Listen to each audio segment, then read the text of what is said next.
des fois, il y a des gens que Dieu te met sur le chemin pour vraiment te donner un coup de pouce.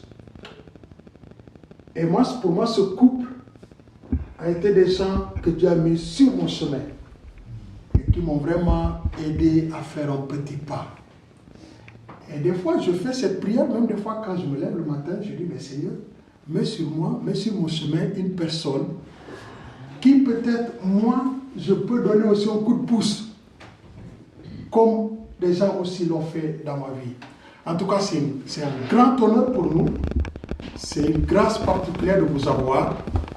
Et c'est des missionnaires, donc ils auront peut-être l'occasion, ou bien peut-être pendant le temps de pause, vous pouvez les approcher et puis les poser des questions. Ils vous diront leur parcours. Actuellement, ils sont au Sénégal. Et là, il faut aussi, voilà, il faut un travail aussi magnifique là, où vraiment ils influencent des vies, ils accompagnent les jeunes. C'est vraiment des papas pour cette nouvelle génération qui se forme. Et donc, nous allons peut-être juste prier, demander au Seigneur vraiment de nous conduire, demander au Seigneur de nous parler dans ces temps de relation, dans ces temps de communion fraternelle. C'est là où le Seigneur vraiment répand sa bénédiction.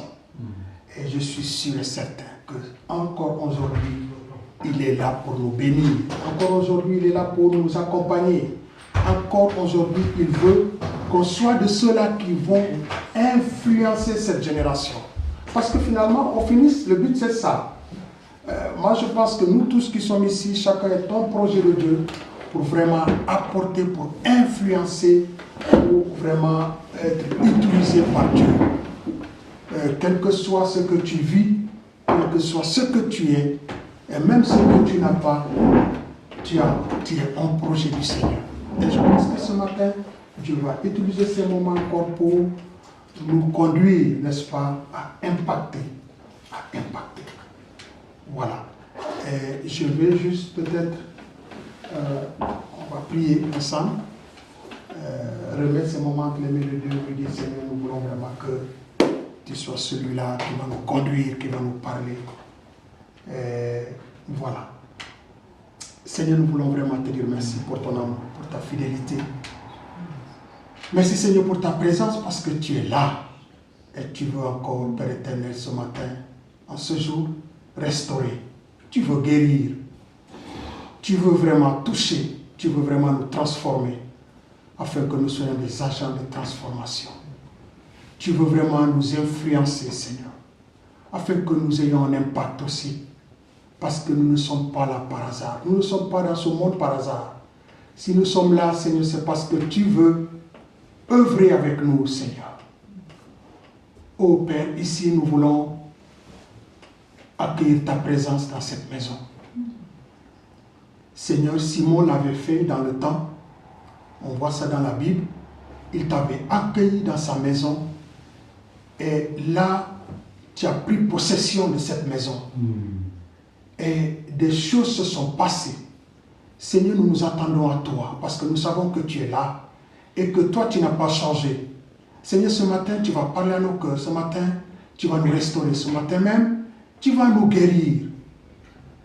Oh Dieu, merci de répandre ta grâce maintenant. Merci, Père éternel, de manifester ta présence. Que ton nom soit béni. Au nom de Jésus-Christ. Amen.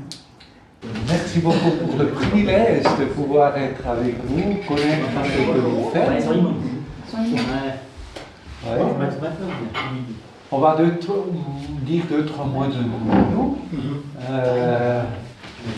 J'ai connu Regina au Pérou.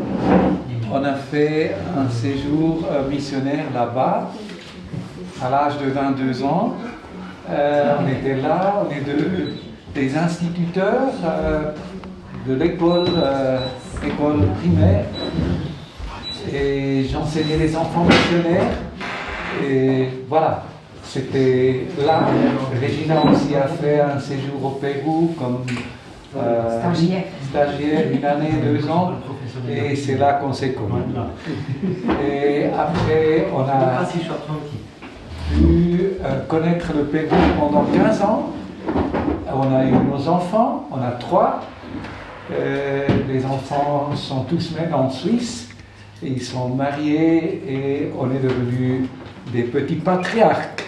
Parce que voilà, on a le 10e petit enfant qui est en cours de naître, donc on est vraiment très bénis, très reconnaissants de tout ça. On est resté 15 ans à Zug, on était pasteur d'une église Bewegung Plus comme église apostolique en Suisse allemande.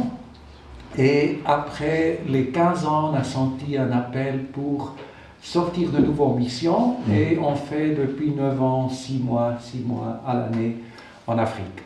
Premièrement au Burkina, 8 ans, après tout le Benelli, il nous faut au Sénégal, donc on a senti que c'était la voix de Dieu qui nous a conduits partout, qui nous donnait ce défi d'être encourageurs pour la petite église là au Sénégal. Donc ça c'est tout nouveau. On est bientôt à la retraite. On est reconnaissant pour la santé, on pense continuer à servir le Seigneur là, dans les différents milieux où on peut. On aimerait partager un sujet avec vous qui est l'hospitalité ou bien l'accueil. Parce qu'on a fait des expériences dans notre vie qui ont été très marquantes, très profondes. Et Regina va commencer avec une histoire que peut-être c'est l'histoire qui nous a bouleversé le plus avec une petite hospitalité qu'on a fait. Donc. Oui, ça fait un peu plus que 20 ans, ça fait longtemps. On a été des pasteurs à Souk à ce moment-là. Ça a commencé un jour de congé. Et mon mari m'avait promis d'aller en ville, boire un petit café et aller acheter quelque chose, un vêtement. Pour moi, c'était quelle belle journée. On pouvait être les deux seulement, se promener, le café, tout ça. On est allé en ville, on est passé par la gare et tout à coup, mon mari, il voit un homme assis dans la passerelle de la gare et un homme qui jouait l'accordéon. L'homme était un peu maigre, un peu pâle et la musique qu'il faisait n'était pas grand chose, c'était c'est quelque chose comme ça. Et c'était un mendiant. Alors on est passé et tout de suite mon mari dit j'ai l'impression que je dois aller parler à cet homme-là. Et moi, ça m'a vraiment un peu dérangée parce que j'ai dit ni le jour de congé on arrive à passer le temps ensemble les deux seuls. Et il a encore envie d'évangéliser encore le jour de congé. Il a dit attends ici, je reviens. Il est allé parler, ça s'est traîné un temps. Finalement, Werner, il est revenu. Il a dit je l'ai invité à l'église. Alors, on est quand même allé prendre notre café. Le dimanche est venu. Et vraiment, cet homme, il est venu à l'église. Et il a amené 3 autres avec. Et ils sont restés pour le culte. Et après le culte, mon mari dit, on ne peut pas les laisser comme ça. Il faut les inviter à la maison. Et franchement, ces hommes, ils avaient une odeur. Parce qu'eux, ils dormaient dans la voiture, ils n'avaient pas un logement et ils n'avaient pas pris la douche depuis des jours. Alors j'ai dit, on a nos enfants à la maison aussi, on est fatigués. Mais je vais faire des spaghettis, on va les inviter.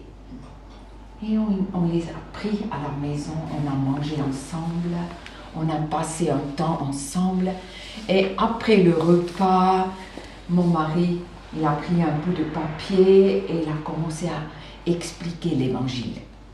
Et un je pense, un savait un peu d'allemand et il a traduit un peu ce qu'il a compris.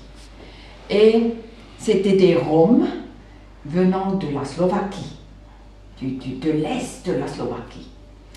Et Werner, il a expliqué l'évangile et 3 d'eux se sont convertis à ce moment-là. On ne savait pas vraiment ce qu'ils avaient compris, mais ça semble qu'ils ont compris. Ils ont pris congé, ils sont rentrés chez eux et quelques semaines après, ils sont revenus. Et ils ont amené des autres encore. Et ils ont dit, nous, on a donné le conseil, cherchez une église là-bas. Ils ont cherché une église là-bas. Et ils ont raconté ce qu'ils ont expérimenté avec Jésus à des autres. Le groupe a grandi et une nouvelle église s'est implantée, une église pour des Roms. Mais le lien était toujours là et ils sont revenus à Souk, à notre église. Et il y avait une cellule qui a dit, nous, on va les accueillir chez nous. Chaque fois que ces Roms viennent, ils peuvent rester chez nous, ils peuvent manger avec nous, faire le culte avec nous. Et dans ce groupe, dans sa cellule de maison, il y avait une veuve. Et dans ce groupe de Roms qui est venu, il y avait un veuf. Voilà. Et les deux se sont regardés et sont tombés amoureux. Et la veuve suisse et le veuf slovaquien de le Rome, et ils se sont engagés, ils se sont mariés. Et la veuve Elisabeth, elle est partie pour Sabinov, pour la Slovaquie. Elle a commencé une nouvelle vie avec son nouveau mari là-bas. Et ils sont devenus les pasteurs de cette église. Le lien avec notre église était toujours là. Et il y avait un autre membre de l'église qui avait un cœur de miséricorde et il a commencé à chercher des fonds, de leur aider pour louer des localités. Et comme ça, l'église a grandi. Aujourd'hui, la situation, je ne sais pas si tu vas me corriger, comment est la situation aujourd'hui? L'église est devenue grande, le maire de la ville de Sabinov leur a donné un terrain, ils ont pu construire une église, un bâtiment assez grand, ils sont plusieurs centaines de membres qui se réunissent chaque dimanche et ils ont plusieurs pasteurs. Un de eux, Rinaldo, c'était un des premiers qui est venu ce dimanche-là. Il est devenu un des pasteurs. Et son frère Marek est aussi un pasteur. Et ils ont implanté plusieurs églises déjà.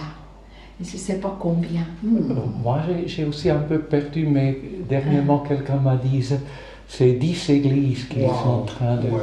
Oui.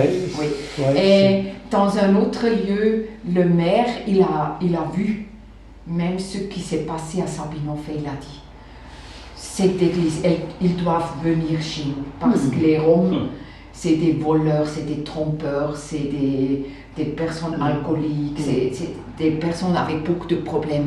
Et la chose a changé, on peut dire, aujourd'hui. À ce moment-là qu'eux, ils se sont convertis, personne n'avait du travail. Aujourd'hui, il y a plusieurs qui ont des travaux, ils travaillent, ils ont un salaire. Ça a changé. Les enfants vont à l'école, ils font bon travail. C'est des gens qui ne mentent plus comme avant, qui ne boivent plus comme avant. Il y a la paix dans les foyers. Et c'est l'évangile qui est entré là. C'est vraiment beau de voir.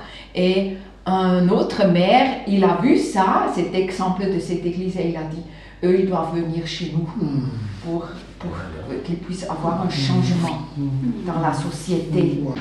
Le village où le maire les a invités,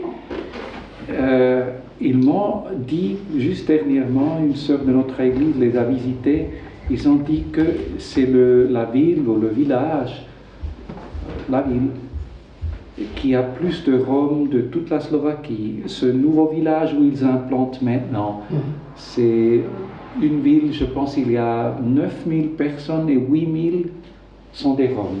Donc les Slovaques, ils ne veulent plus vivre parce que voilà, il y a les problèmes sociaux, tout ça.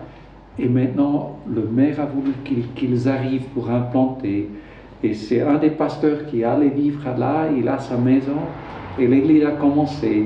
C'est déjà une trentaine de personnes qui se réunissent là-bas.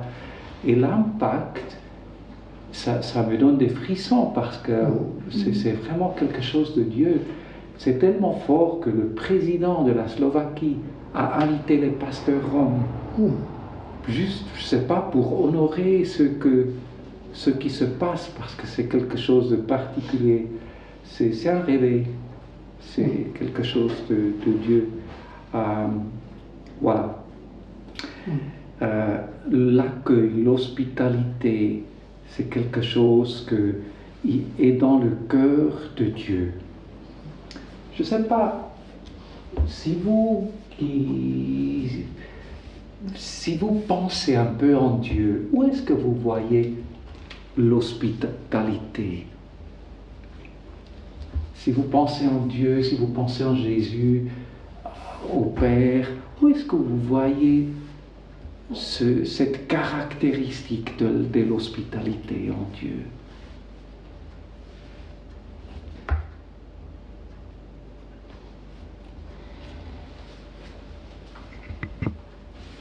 Peut-être des histoires ou bien des... Oui. Quand Jésus il accueille les petits-enfants, Oui. quand il dit que ceux qui leur ressemblent, voilà, quand il les accueille là-dedans. Ouais. Quand les disciples veulent les mettre loin, puis il lui dit non, laissez venir à moi. Exactement. Les petits-enfants. Exactement, oui. C'est dans le désert, il dit combien de fois j'ai voulu vous rassembler sous mes ailes quand il parle à Israël. C'est toujours lui qui fait le premier pas, qui veut vous inviter. C'est lui qui paye, c'est lui qui ouvre la porte. Il dit je suis la porte, le chemin. C'est une porte ouverte qui veut.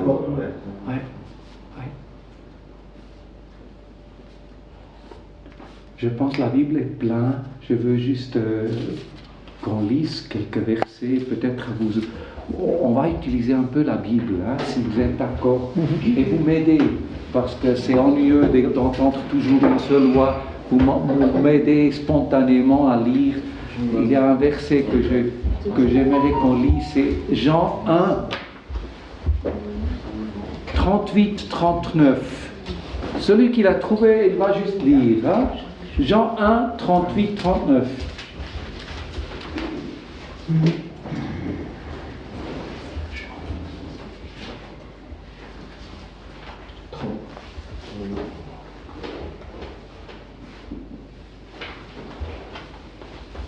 Jésus se retourna et voyant qu'ils le suivaient, il leur dit « Que cherchez-vous » Ils lui répondirent « Rabbi », ce qui signifie maître, où demeures-tu ? Venez, leur dit-il, et voyez. Ils allèrent et ils virent où il demeurait. Ils restèrent auprès de lui ce jour-là. C'est environ la 10e heure. Le 40. 40 aussi ? Oui. André, frère de Simon-Pierre, était l'un des deux qui avait entendu les paroles de Jean et qui avait suivi Jésus. 41 encore, pardon. C'est pas grave. Ce fut lui qui rencontra le premier son frère Simon et lui dit « Nous avons trouvé le Messie, ce qui signifie le Christ. » Ouais. C'était environ la 4e heure. Ils restèrent avec Jésus. Je ne sais pas s'ils sont passés la nuit, mais en tout cas, ce temps d'accueil de Jésus dans la maison où il était doit avoir été tellement particulier que André, le jour suivant, il va tout de suite à Pierre dire « Ah, nous avons trouvé le Messie. » C'était un moment d'accueil particulier dans sa vie. On pourrait peut-être encore citer l'histoire de la multiplication des pains. L'histoire commence que Jésus était fatigué et il se retirait un peu pour aller à la montagne prier. Mais là, il a vu qu'il avait une foule Et donc, peut-être il était aussi fatigué, il n'avait pas envie, disons, humainement vu, de voir une foule, mais voyant la foule, il avait compassion, donc il est allé chez eux, et après toute la journée, les disciples veulent renvoyer les gens, et Jésus dit non, ne vous les renvoyez pas, donnez-leur à manger, non? Et on connaît le miracle où Jésus fait manger cette foule, la multiplication de pain, ça montre aussi l'accueil de Jésus. Nous la voyons aussi dans le Père, quand Jésus dit « N'ayez pas crainte, n'ayez pas peur, dans la maison de mon Père, il y a beaucoup de demeures. » Donc ça montre que l'accueil, l'hospitalité, c'est enraciné dans la nature de Dieu. C'est une des valeurs du royaume. Le royaume de Dieu se manifeste dans l'accueil. Je vous invite à ouvrir Matthieu 25 et on va lire 34 à 40. Matthieu 25, 34 à 40. Matthieu 25. Matthieu 25, 34 à 40. Alors le roi dira à ceux qui seront à sa droite, « Venez, vous qui êtes bénis de mon Père, prenez possession du royaume, qui vous a été préparé dès la fondation du monde. Car j'ai eu faim et vous m'avez donné à manger. J'ai eu soif et vous m'avez donné à boire. J'étais étranger et vous m'avez recueilli.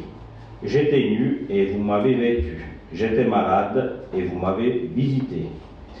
J'étais en prison et vous êtes venus vers moi. » Les justes lui répondront, « Seigneur, quand avons-nous vu avoir faim et t'avons-nous donné à manger, ou avoir soif et t'avons-nous donné à boire? Quand t'avons-nous vu étranger et t'avons-nous recueilli, ou nu et t'avons-nous vêtu? Quand t'avons-nous vu malade ou en prison et sommes-nous allés vers toi? » Et le roi leur répondra, « Je vous le dis en vérité, toutes les fois que vous avez fait ces choses à l'un de ces plus petits de mes frères, c'est à moi que vous les avez faites. » On pourrait décrire tous ces fêtes avec le mot hospitalité, non?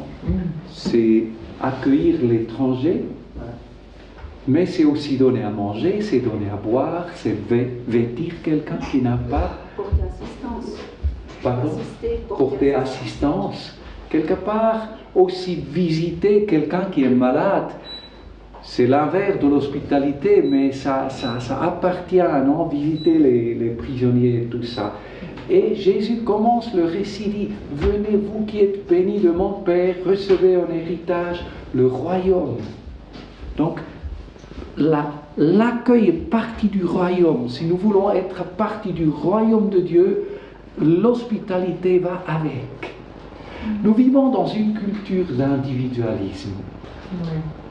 Surtout en Suisse allemande, peut-être à vous, en Suisse romande, un peu moins. Je ne sais pas. Vous êtes quand même de culture latin, peut-être vous avez un peu plus encore ce sentiment pour le collectif. Mais où est-ce qu'on voit l'individualisme dans notre société? Qu'est-ce que vous direz? Le prospectus de l'UDC. L'UDC, Ouais. le parti politique UDC. Ok. Il y a égoïste. Pardon? Égoïste. Le égoïsme. Comment ça se manifeste dans la vie quotidienne en Suisse? L'individu. Moi, je trouve que chacun est pour soi et puis on ne s'occupe pas des autres. Ben, c'est vrai, ça fait partie de l'égoïsme. Et les gens, ils sont chacun pour soi. Il peut passer à côté de quelqu'un qui a faim et puis rien lui donner, quoi. Ils ne sont pas sensibles. C'est déjà la façon comme on vit, non? Chacun son appart. Voilà. Peut-être chez Toulouse, dans ton lieu de travail, tu observes aussi l'individualisme, chacun dans sa chambre, les gens âgés, il n'y a pas quelque chose ensemble, je ne sais pas comment tu vois ça.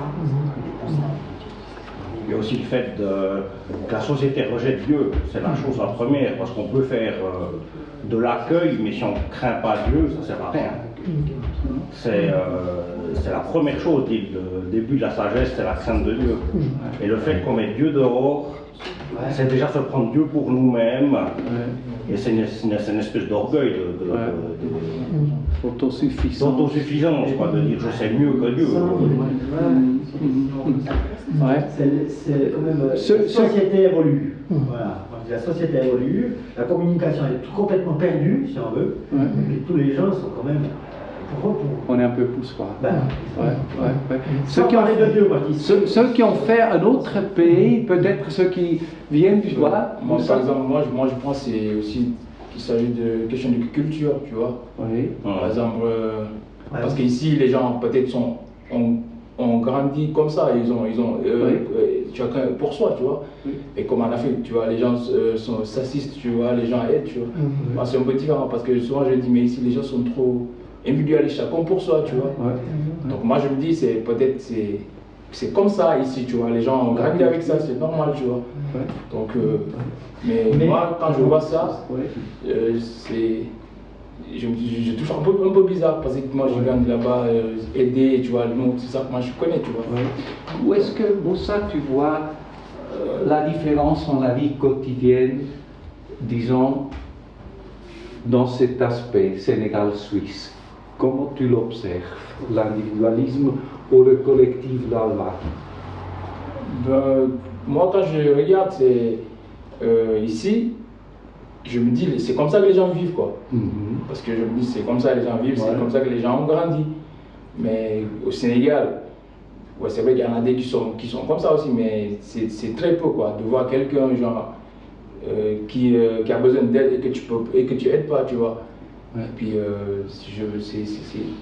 voilà, moi, pour moi, c'est bizarre, quoi, tu vois. C'est bizarre pour moi. Non, mais concrètement, ici, il y a des gens qui refusent l'aide.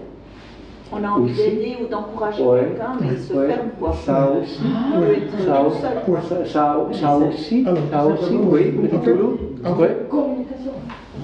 fait, quand tu viens, par exemple, de cultures comme chez moi et que tu viens ici, la première des choses à laquelle tu fais face, c'est cette individualité. Parce que tu vas voir, le temps, les gens, en fait, là où je remarque ça beaucoup, c'est que personne n'a le temps pour l'autre. Le temps, on le gère de manière très, très, très égoïste. On n'a vraiment pas, on est trop, c'est-à-dire on est commandé un peu par le temps. Par exemple, je donne juste un exemple. Chez moi, par exemple, le temps ne compte vraiment pas. C'est-à-dire, je suis là, je veux peut-être aller faire quelque chose. Tout d'un coup, je vois un ami qui passe. Et il s'arrête, on va commencer à discuter.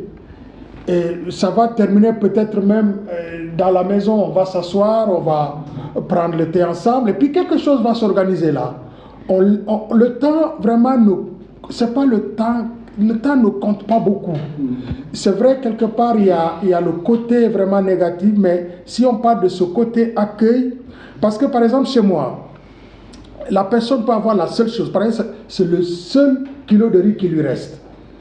Quelqu'un débarque tout de suite chez lui, ce kilo de riz-là, il va le prendre, il va le préparer pour bien accueillir, pour mettre à l'aise la personne qui est là. Donc ça fait, l'hospitaliser, honnêtement, fait partie de cette culture-là, de notre culture. Aujourd'hui, par exemple, moi, avec la culture européenne dans laquelle je suis, quelqu'un vient et le seul morceau de pain qui me reste, je vais pas quand même un peu hésiter. Mais les choses sont faites comme ça. Le système, ici, ça intimide même le fait d'être hospitalier. Ça t'intimide, c'est-à-dire que tu as même des fois quelque part peur, parce qu'on nous a appris autre chose. On nous a fait croire autre chose. Que, écoute, il faut t'occuper de toi, il faut épargner, il faut réserver, il faut calculer, il faut tout mesurer, tout calculer.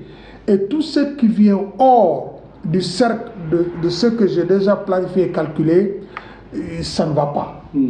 Et ça bloque un peu l'hospitalité. Ça bloque vraiment cet accueil. Je ne vais pas te reprendre, mais quand même, moi j'ai quand même fait un mois là-bas, c'est clair, il n'y a pas de structure aussi. C'est aussi pour ça qu'on puisse avoir le bus, s'il arrive une demi-heure en retard, il n'y a aucun problème, quoi. Il est déjà là, il faut être vraiment content.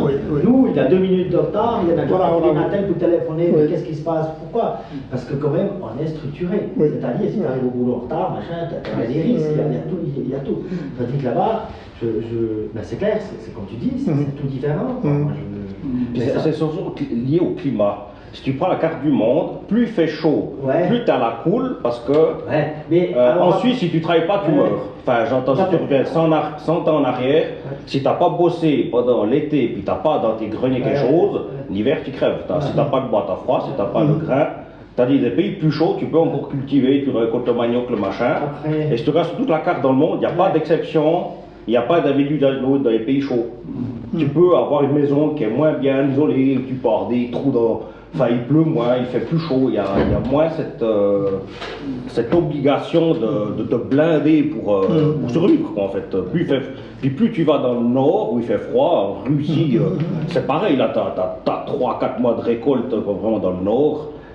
Après, tu dois survivre l'hiver parce qu'il n'y a rien qui pousse ou quasiment rien.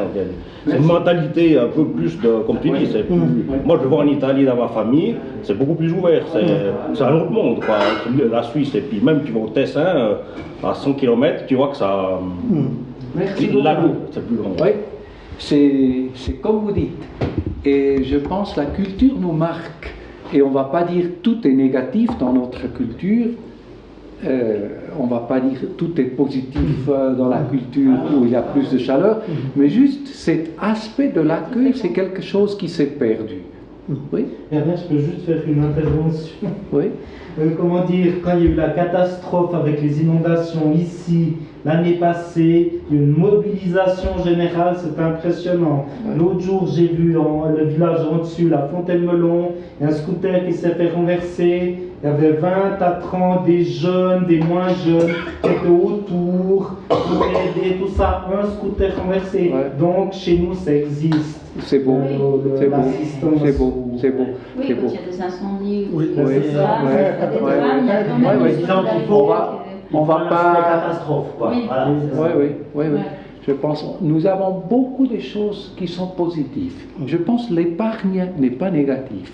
Je pense que la ponctualité n'est pas négative. Mais je pense qu'il y a quelque chose qui se passe avec nous. Je pense Corinne a dit, c'est l'égoïsme qui fait que on est quelque part dans cet aspect, on est comme on a besoin d'être développé. Je pense que les gens peut-être dans des autres cultures ont d'autres choses qu'ils doivent développer, mais je pense nous on doit développer cet aspect du royaume de Dieu. C'est une des valeurs, non? Voilà. Donc oui. Non, je voulais dire aussi, dans le monde du travail, on voit ça beaucoup. Oui. Les gens qui sont individualistes et les gens qui sont encore relationnels et accueillants, quoi. Oui. Ça fait vraiment une grande différence. On le peut observer même ici. Oui, dans le monde du travail, je ne sais pas si les autres peuvent le dire, mais dans le monde du travail, on voit ceux qui sont là pour travailler, puis ils sont là pour leur boulot. Puis il y a des gens qui essaient de rentrer en contact avec eux, puis c'est difficile. Tu le vois dans les restos, la manière, on le voit quand même. Ok, je peux vous dire, moi je suis grandi comme enfant unique, pas comme enfant unique, j'avais ma sœur qui est née 4 ans plus aînée que moi, mais je suis un peu grandi vraiment individualiste. J'avais ma chambre depuis petite pour moi seul. Donc déjà ça en Afrique c'est impensable que Dieu aura une chambre toi seul. Mais j'ai eu ma chambre moi seul. C'était mon royaume. Et quand je suis allé à un camp de jeunes, je ne pouvais pas dormir parce que je devais dormir avec les autres. Donc vous voyez, je suis vraiment grandi individualiste. Donc le Seigneur nous a appelés au Pérou. M'a appelé au Pérou, je n'étais pas encore marié. Et je peux vous dire, une des choses qui m'a choqué, c'était cette façon de vivre, cette façon de l'hospitalité. Pourquoi? J'ai beaucoup aimé quand je suis allé visiter les églises, les écoles où je donnais des cours. Je suis arrivé à un village. J'étais accompagné par des Péruviens qui m'ont enseigné. On est allé dans un village, on ne connaissait personne. Il y avait une maison dans la forêt et il y avait une façon de crier pour que les gens s'approchent, parce que les gens sont un peu réticents, ils veulent connaître c'est qui. Donc il y avait un cri que je ne vais pas vous faire, mais on a fait ce cri et on a attendu. Et après un temps, c'est normalement une femme qui est sortie et on a dit visita, ça veut dire on est visiteur, visita. Mais quand tu as dit visita, les gens sont venus et t'ont amené ton verre d'eau, normalement bien sucré, avec du limon, et sûrement il n'y avait pas beaucoup de sucre, mais t'ont amené ça. Après, ils ont dit, le chef de la maison, il est dans le travail, donc tu as attendu. On a attendu 2 heures, 3 heures, jusqu'à ce que les gens sont arrivés l'après-midi, et là, on a partagé la parole de Dieu à des gens qui n'étaient pas des croyants, mais ils étaient attentifs, ils écoutaient. Madame a commencé à préparer, on a entendu que un coq a dû donner sa vie pour nous, non? Donc voilà, ils ont préparé et on a mangé, on a dormi. Et l'accueil, c'est quelque chose qui nous a touchés. Mais le choc, je vous dis maintenant, c'est ça. Nous, on a fait des visites, et tout à coup, les gens sont venus nous visiter. Ils sont venus nous visiter, parce qu'on était chez eux, ils sont venus chez nous. Mais ils ne sont pas venus dire, on va venir le 27 à 2 heures l'après-midi, est-ce que tu seras à la maison? Non, non. J'étais là, 6 heures du matin. On était encore dans le lit. Encore dans le lit, 6 heures du matin, ça frappe. Ça frappe. C'est le réveil, ça. Oui, on se lève. C'est pas 1, c'est 2, 3. Tu sais qu'ils ont faim, ils veulent manger. Ils sont venus pour avoir un petit déjeuner. Donc, je dois vous dire, c'est vraiment là que mon égoïsme a été frappé. Et ce que j'ouvre maintenant, voilà, après on a appris que on peut être cool, les gens arrivent, nous on fait encore notre temps de prière, on va se laver, 1 heure, 2 heures, ça ne compte pas. Voilà, après on prépare. Et c'est les meilleurs entretiens qu'on a. Mais changer ça, ça nous a coûté un prix. Voilà. Maintenant, je crois même les premiers chrétiens n'étaient pas tous hospitaliers. Nous, on pense que, voilà, les gens de la Bible, tout ça. Mais quand tu lis le Nouveau Testament, l'hospitalité est beaucoup mentionnée. Il y avait quelques-uns qui vivaient, je ne sais pas, peut-être assez occupés, tellement occupés que Hébreux 13:2 dit « N'oubliez pas l'hospitalité ». Non, ils étaient en danger d'oublier parce qu'ils étaient occupés, ils avaient des choses à faire. Et l'Écriture dit « N'oubliez pas l'hospitalité ». Parce qu'en faisant, quelques-uns ont logé des anges sans savoir. N'oubliez pas, ne perdez pas une bénédiction. D'autres vivaient peut-être un peu encore avec les valeurs du monde. Et on va lire ça. Parce que je pense que ça concerne un peu toutes les cultures. Même les cultures du Sud, qui normalement sont très accueillants, peuvent aussi avoir un problème là. On va lire Jacques, chapitre 2, du verset 1 à 5. Jacques 2, 1 à 5. Ça, c'est une situation d'accueil particulière. Jacques 2, 1 à 5.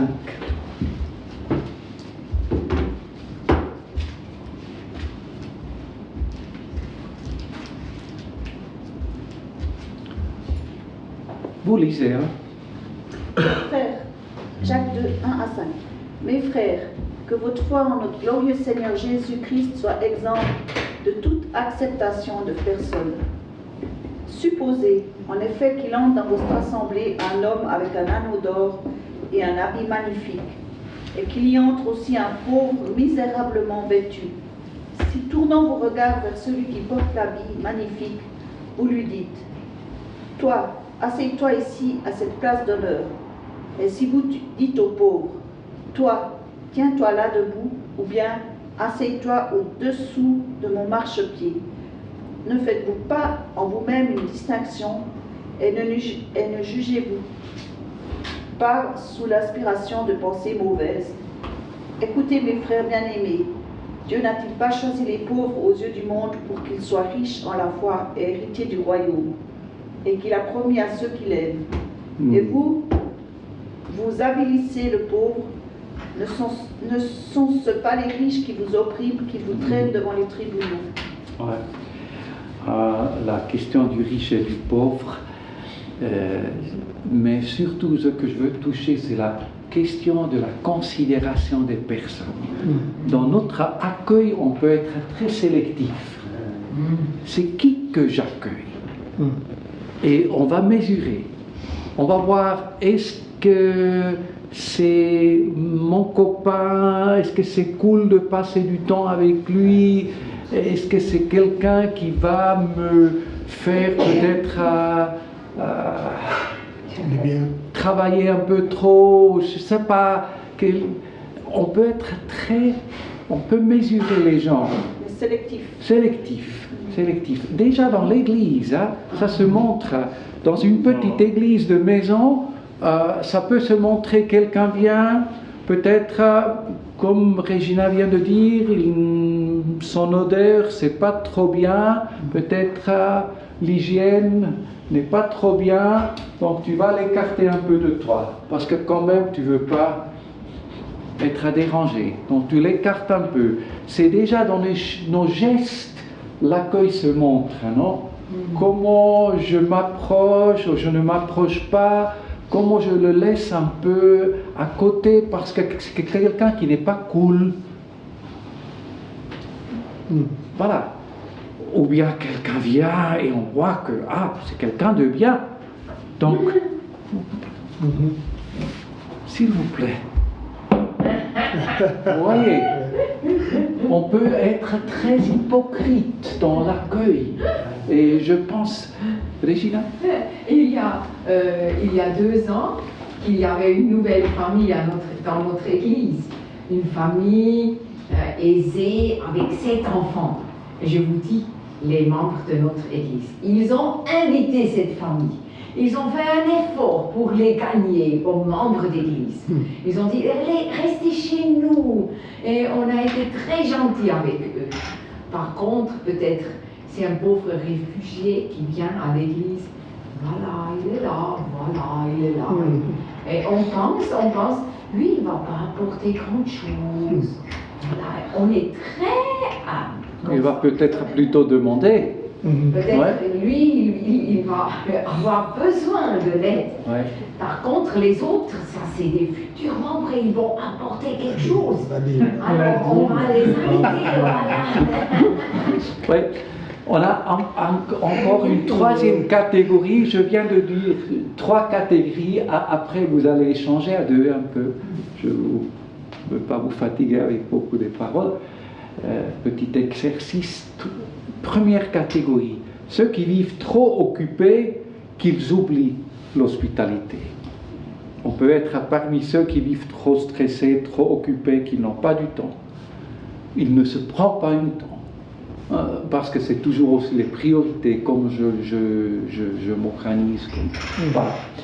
Trop occupé, considération de personne, comme je suis. Et la troisième catégorie, c'était des gens qui étaient hospitaliers par dehors, mais dedans c'était autre chose, parce que Pierre dit exercer l'hospitalité sans murmure. Ouais, on peut faire l'hospitalité, mais on murmure. Pourquoi maintenant ça dérange, etc. Donc, je vous laisse à deux réfléchir un peu où est-ce que vous vous voyez. Et je pense qu'on ne doit pas être trop religieux maintenant, c'est bien d'être sincère. Est-ce que je suis trop occupé? Est-ce que je n'aime pas trop? Est-ce que j'ai tendance à faire considération de personne? Voilà, je vous laisse peut-être juste un petit moment échanger. Partager juste quelque chose qui est arrivé chez nous à la maison.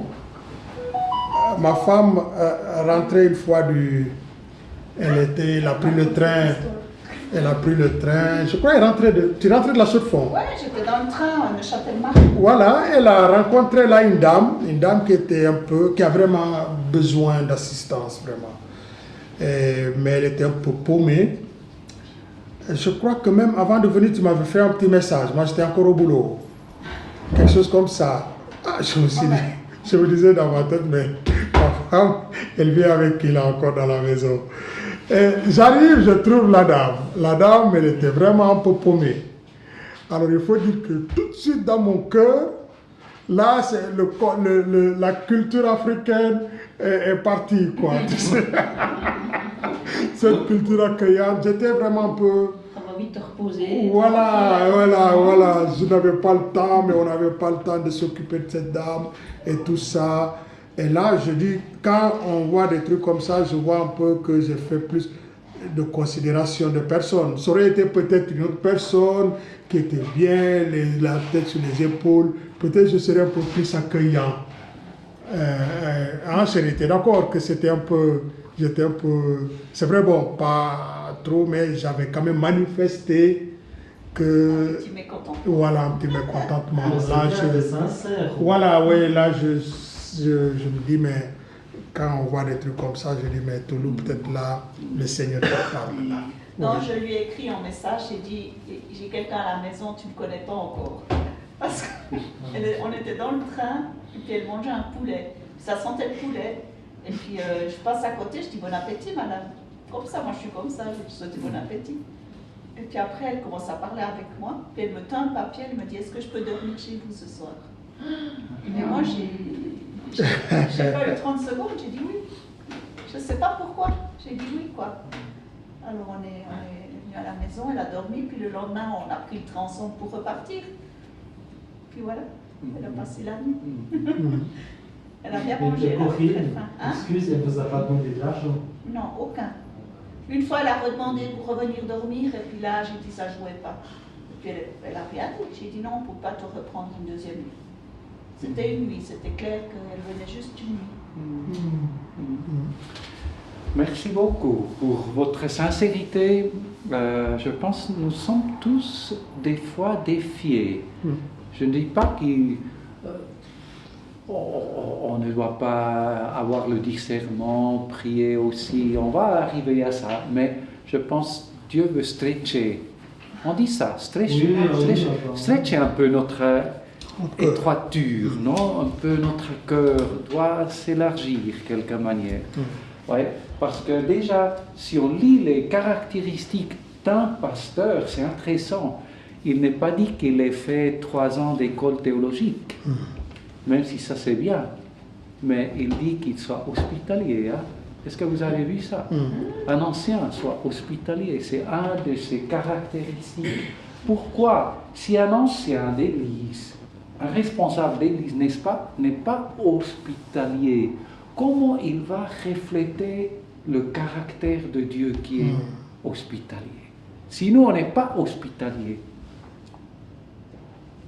comment reflétons-nous ce cœur large de Dieu pour les gens, pour les perdus, pour les riches, pour les pauvres, voilà, etc. Maintenant, qui doit être bénéficiaire de notre hospitalité? C'est intéressant, souvent quand on parle de hospitalité, on pense dimanche, midi, bon repas, on invite les frères de l'église pour passer un temps sympa avec nous. Maintenant, le mot dans le Nouveau Testament qui est traduit par hospitalité, c'est le mot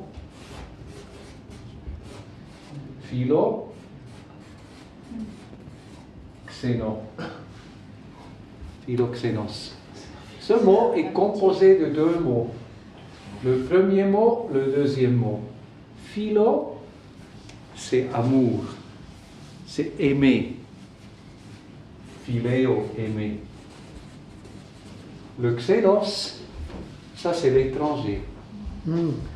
Donc, hospitalité, je crois, dans le sens de la Bible, le premier sens de la Bible, c'est face à l'étranger.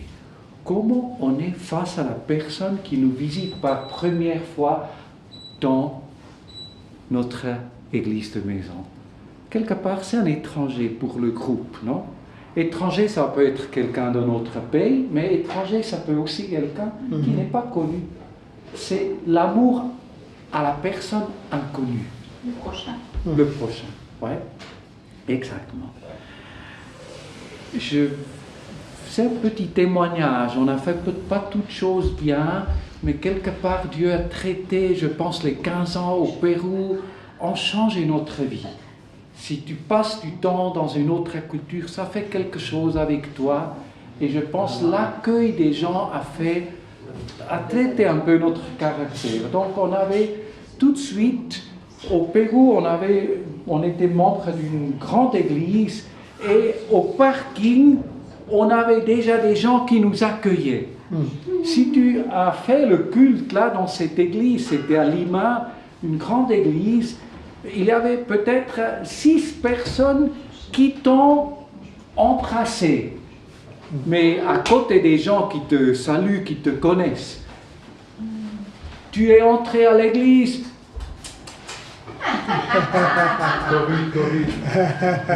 Donc tu es assis, tu as déjà eu 6 personnes qui t'ont baissé, qui t'ont embrassé. Le jour était sauvé. Avant le culte. 6 fois. Ça fait quelque chose avec les personnes. Donc on a dit à l'église de Zouk, on va changer les choses. On va embrasser les gens avant qu'ils arrivent. Et j'étais peut-être le premier de le faire. Et je ne sais pas, quelqu'un de vous connaît Pierre Kentega? Oui. D'autres le connaissent? Bon, en fait, c'est un Burkinabé. L'année passée, j'ai eu le privilège de le baptiser.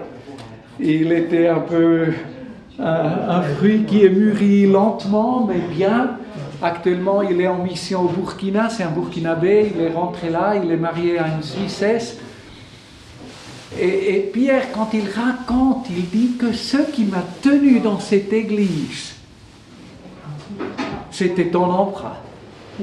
Il m'a dit, toute première fois que je suis venu, tu m'as embrassé. Moi, je me suis oublié. Mais il a dit qu'il sentait qu'il n'y avait pas de discrimination face à un étranger, il était accueilli, ce qui peut-être il n'a pas vécu toujours en Suisse. Donc il disait que c'est ça. Et je dois vous dire, pour moi, c'était la même chose. Parce que quand je me suis converti, j'avais les cheveux jusqu'à ici. J'étais un hippie, j'aimais le marijuana, bon, vous connaissez un peu ce style de vie, donc je me suis converti. Et une des premières fois que je suis allé à l'église, j'avais encore les cheveux comme ça, et c'était un moment où j'étais habitué que les adultes me disaient « il faut couper les cheveux, il faut couper les cheveux », c'était toujours le message « couper les cheveux ». Mais je suis allé à l'église, il y avait un ancien un ancien de l'église, mais c'était aussi un ancien d'âge. Il avait peut-être ses 60 et quelques années. Donc, il m'a vu, il m'a embrassé. Il m'a dit, je suis Albert. Je vous dis, je n'ai jamais oublié ça. Ce moment-là, je savais, c'est ça ton église. C'est resté mon église, hein? Mon église à vie. J'ai jamais changé, bon, j'ai changé de l'église locale, mais je savais, c'était mon église. Parce que je me disais, si eux, ils ne me disent pas de couper les cheveux, ils ne me commencent pas à dire de changer les habits, ils ne commencent pas à me regarder comme ça. Si eux m'accueillent, m'acceptent tel comme je suis, c'est eux, ma femme. Je suis Albert. L'accueil. L'accueil peut faire tellement de bien. Si tu sens ça dans un groupe, tu commences à aimer. Après, tu écoutes le message, mais déjà ça touche. Donc, c'est l'étranger, déjà la personne que nous devons apprendre à aimer. Et je crois, nous avons une chance. Ici en Suisse, nous avons beaucoup d'étrangers. Et je peux vous dire, tous ces réfugiés, si vous avez un cœur d'accueil, vous allez gagner des gens pour Christ. C'est sûr. Un jour, j'avais un Pakistanais, un musulman dans ma maison. Je l'ai fait regarder le film de Jésus. Il ne s'intéressait pas pour le film. Il m'a dit, Werner, ça fait 3 ans que je suis en Suisse. Tu es la première personne qui m'a permis d'entrer dans sa maison. Ici, il y a beaucoup de réfugiés qui n'ont jamais été dans une maison suisse, qui regardent dehors, ils passent par là. C'est des gestes qui touchent. Des fois, on se demande comment évangéliser. Un café dans ta maison, ça fait des miracles. Voilà. Maintenant, Dieu, c'est pas seulement en étant hospitalier que nous, on donne quelque chose. Ça aussi, il faut changer. En étant hospitalier, on est beaucoup béni. On reçoit quelque chose. Parce que Jésus a dit, vous m'avez accueilli. Quand est-ce que nous t'avons accueilli, Seigneur? Vous m'avez accueilli dans cet étranger que vous avez accueilli. Vous m'avez accueilli à moi. Souvent, Dieu nous visite par des personnes inconnues. Un jour, on était dans la prière, ça c'était aussi encore au Pérou. On avait le projet de construire, on avait beaucoup de problèmes. On a construit avec des briques de terre. On a fait des briques et la pluie commençait déjà à venir. Et vous savez, si la pluie arrive, tout est foutu. Donc on faisait les briques de terre et on devait finir avant les pluies, mais les pluies avaient déjà commencé. Et on était un peu d'une petite chambre, on était une quinzaine de personnes à prier quand 2 Américains sont venus. Il pleuvait dehors et les gens sont venus, ils ont frappé la porte. On les a eus, ils nous ont observés dans la prière et après la prière, un de ces hommes m'a dit « Can I speak you ?» Je savais peu d'anglais à ce temps, j'ai dit « Ok, oui ». Il a dit « I am Pastor Stokes ». Je suis Pasteur Stokes. Qu'est-ce que vous faites ici? Nous on a dit « On est en train de construire ». Il a dit « Où est-ce que sera le pupitre ?» Nous on a pensé, voilà les plans. Ok, on est sorti du local, il pleuvait un peu, il y avait les monticules là des terres, on est allé. J'ai dit, pasteur, probablement ce sera ici. Il a dit, tenez-vous là. Il s'est mis à côté. Les gens, les 15 étaient là. Il a demandé les 15 personnes. Voyez-vous le temple? Il n'y avait rien. Voyez-vous le temple? Avant que l'année finisse, le temple sera fini. Il avait une foi, il avait un message de Dieu. Et je peux vous dire, il y avait une persécution qui est venue. Mais Dieu a tenu sa main. La pluie n'est pas venue avant que la toiture soit finie. Et avant la fin de l'année, la toiture était là. Et ce temple a été construit. C'était une visite de Dieu.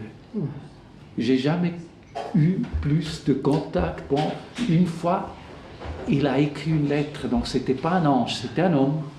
Mais voilà, mystérieusement, il est venu sans s'annoncer.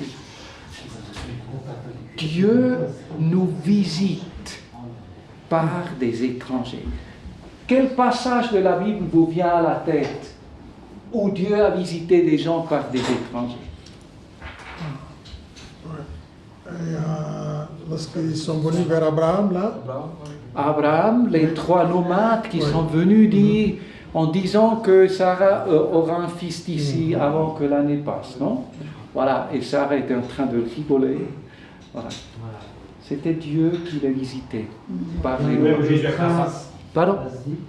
Jésus avec la Samaritaine, pourtant elle avait interdit de prêcher aux Samaritains, aux païens et aux Romains. Et aux femmes. Et aux femmes. Exactement. La Samaritaine. Elle n'a pas eu Jésus à la maison, mais elle était accueillante. Elle a donné à boire. Oui, très bien.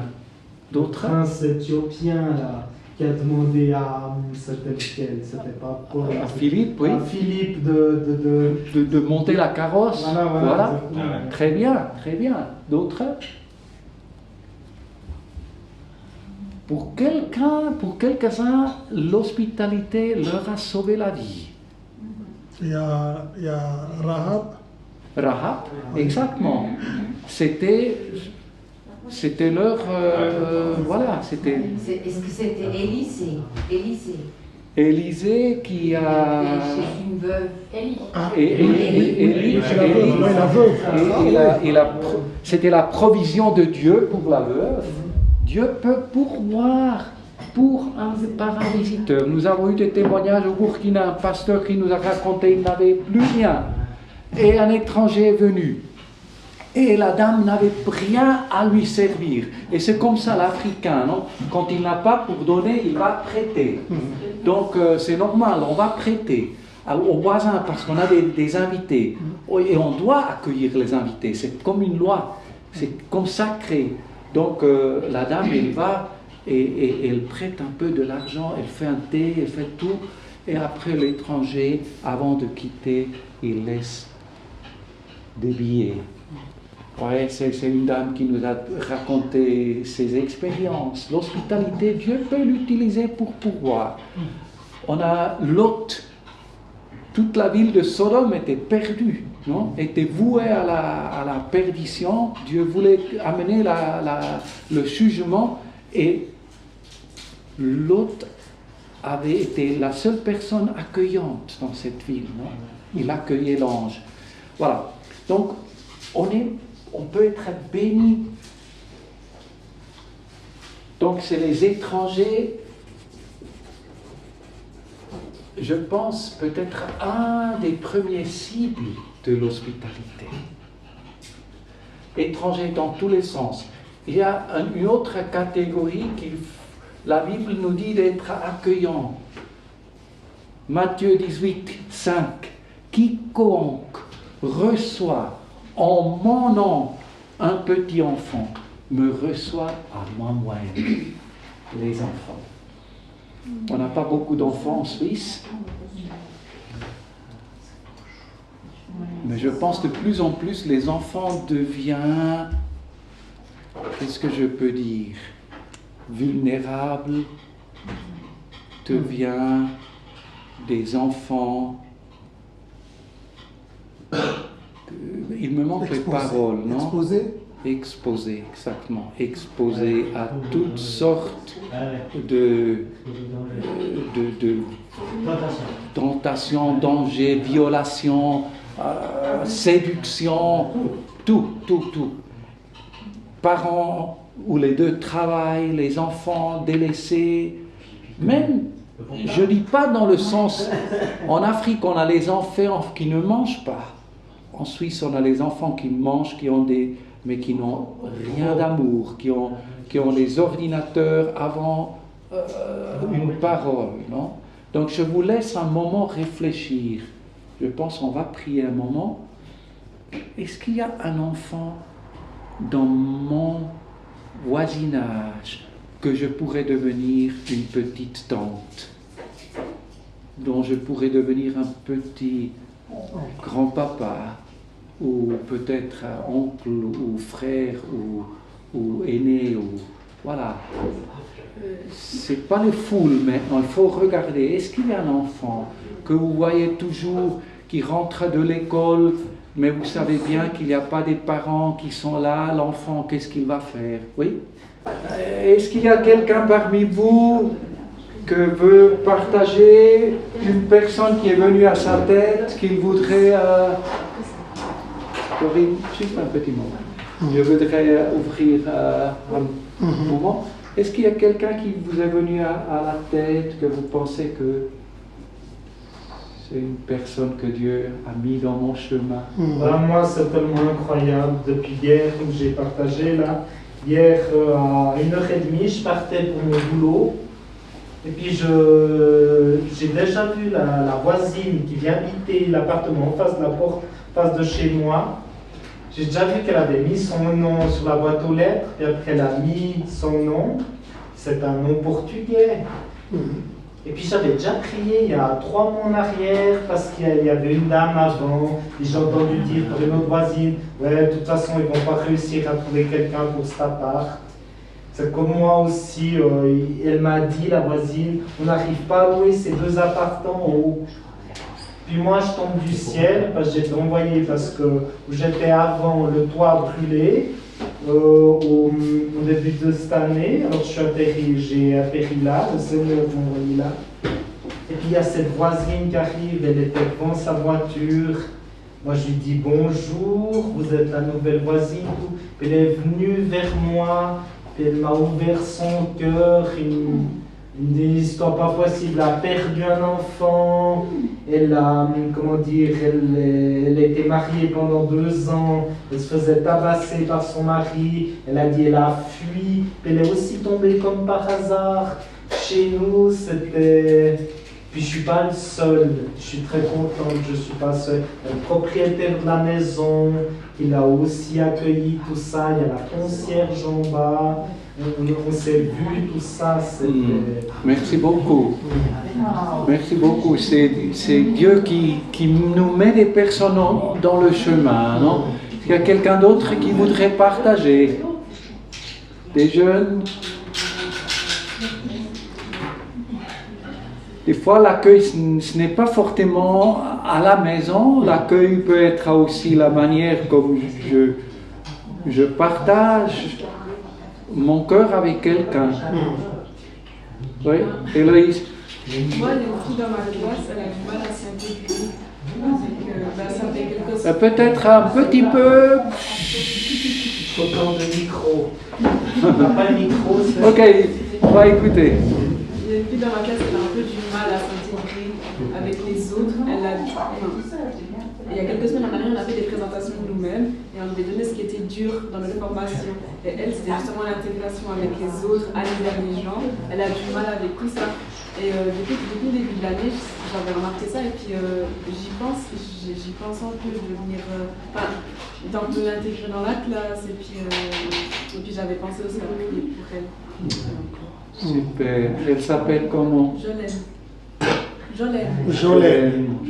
Fantastique. Moi j'aurais un petit truc. Oui, Sébastien. En gros, c'est ma voisine du rez-de-chaussée à 4 étages. C'est pas une amie, c'est plutôt une ennemie. Mais chaque fois que je passe dans sa fenêtre, je dis que Dieu la bénisse. parce qu'elle m'insulte de tous les noms. Et puis je suis encore en cours de travail parce que maintenant je veux dire que Dieu l'a béni, c'est tout ça. Et voilà, c'est un travail que j'ai, parce que je ne la hais pas, je l'aime parce que c'est une fille de Dieu, mais j'aime pas, c'est l'ennemi qui est en elle. Ouais. Voilà, c'est un travail encore, c'est un peu difficile. Hein. Ouais. Là. Je ne peux pas l'éjecter, je ne peux pas m'enfuir. Mais j'apprends. Merci beaucoup. Merci beaucoup. Je propose qu'on fasse un petit exercice. Donc je vous invite de vous lever. Et on va en même temps digérer un peu. L'exercice consiste à... On fait le Seigneur plus grand dans notre imagination. Il passe au-delà de tous ceux que nous pouvons imaginer et penser. Au-delà. Voilà. Ça, c'est le Seigneur. Et maintenant, on va se comparer un peu au Seigneur. Il n'y a pas des trous pour aller. On va se comparer un peu, mais vraiment, on se compare. Je ne peux pas descendre plus bas. Voilà. Ça peut aller. On recommence. Jusqu'à ce soir. Et on va élargir un peu les bras. Pour ceux qui ne sont pas ici. Ceux qu'on veut voir ici. Ceux qui sont loin. Pour ceux que le cœur du Père est ouvert. On veut que notre Père puisse mettre son cœur en nous. Pour ne pas jeter dehors ceux qui viennent à lui. Et on les embrasse. Fort. Ces personnes qui ne sont pas encore avec nous. Voilà. Vous respirez bien, vous prenez votre place. Merci pour la prière. Le Père ne jette pas dehors. Ne met pas dehors celui Ne met qui pas vient à dehors. lui. Oui. Il y a un trou ici. Ça nous présente aussi ce cœur hospitalier de Dieu. Nous avons commencé par là, le corps hospitalier de Dieu. C'est un de ses valeurs, la valeur du royaume de Dieu, que Dieu veut qu'on accueille l'étranger, qu'on fasse nourrir, qu'on donne à boire. Ce cœur d'hospitalité doit aussi nous marquer de plus en plus. Non, on a parlé des personnes qui sont nos clients. C'est les étrangers, c'est les enfants. Et on peut aussi parler de la famille de Dieu. Ce que nous faisons maintenant, ça c'est aussi hospitalité. Merci beaucoup Alain, merci à tous ceux que vous pratiquez ça, la famille de Dieu. La première église, vous savez, se déroulait beaucoup dans les maisons, non? Quand on va à le récit de Pentecôte, tout de suite, les gens qui venaient au Seigneur se réunissaient dans la maison. Ils allaient aussi au temple juif pour continuer de faire la prière. La famille de Dieu, non? Qu'est-ce que la première église a fait dans les maisons? Qu'est-ce que vous rappelez? Ils ont partagé le pain. Partager le pain, ça veut dire la Sainte Seine, oui. Encore? Ils ont eu des prières. On priait ensemble. Ils ont étudié la Bible aussi ensemble. Voilà, c'était la parole de Dieu qu'on partageait. Après? Ouais. La louange, hein? Ils priaient les uns La pour les louange, autres. oui. Ils portaient les fardeaux les uns pour les autres. Voilà, oui. Encore? Pour les malades. Oui, on priait pour les malades, il y avait des miracles dans les maisons. Ils partageaient même leurs biens. Et c'était l'entraide pratique de partager les biens, oui. Après? S'encourager. Pardon? S'encourager. S'encourager mutuellement, oui. Poser les mains pour prier pour les malades. Ouais. Voilà. Une chose qu'on n'a pas dit, c'est ce qu'on vient de faire. Ils mangeaient ensemble. Parce que aussi ça, c'est partie du culte, non? On ne va pas trop séparer le spirituel du naturel. C'est la vie, c'est la communion fraternelle qui s'exprime aussi avec des des petits repas, des grands repas, mais voilà, l'accueil. Voilà. Je vais juste lire, on va lire, pardon, vous allez m'aider, quelqu'un de vous, Acte 2, 46-47. C'est pas tout le texte qui parle de ce qu'on faisait, mais ici on va lire ces deux versets. Acte 2, 46-47. Chaque jour, avec persévérance, ils se retrouvaient d'un commun accord au temple. Ils rompaient le pain dans les maisons et ils prenaient leur nourriture avec joie et simplicité de cœur. Ils louaient Dieu et avaient la faveur de tout le peuple. Le Seigneur ajoutait chaque jour à l'Église ceux qui étaient sauvés. Cette stratégie de se réunir au temple, ça c'était le temple juif, c'était pas un temple qu'ils avaient construit, mais c'était le lieu qu'ils avaient avant déjà prié, continuer d'y aller, et de se réunir dans les maisons pour prier, louer Dieu, partager, etc. Cette stratégie a amené à la croissance, non? Parce que la conséquence était que le Seigneur a ajouté chaque jour à l'Église ceux qui connaissaient le Seigneur. Je crois de l'accueil, c'est vraiment aussi une manière de toucher des personnes. Je pense aujourd'hui, vous avez eu des visiteurs, on a des visiteurs. Je pense chaque fois qu'on se réunit dans une autre maison, on peut toucher d'autres personnes. Et je crois, si on lit bien le texte, c'était pas une maison fixe que les chrétiens se réunissaient. C'était de maison en maison. Dans l'original grec que j'ai essayé de fouiller, de trouver, il semble que c'est maison en maison qui se réunissaient. L'église marchait, elle n'était pas trop statique. Aujourd'hui, c'est un peu spontané, non? Aujourd'hui là, demain là, les gens invités faisaient des petits repas, on priait ensemble, et je suis sûr que chaque fois, comme c'est la grande famille en Afrique, une tante, un oncle, un grand-papa, un voisin était là, il a mangé aussi, et il a trouvé bien la communauté. Et chaque jour, le Seigneur a ajouté à l'Église. Ici, cette stratégie peut-être est un peu... Voilà, les frontières des maisons sont plus fermées, mais quand même, ça permet d'entrer dans des différents réseaux sociaux. Donc, c'est une stratégie. Et encore, on va toucher une quatrième catégorie de personnes. Ça, c'est les amis qui ne sont pas encore dans la foi. On pourrait dire les amis non croyants.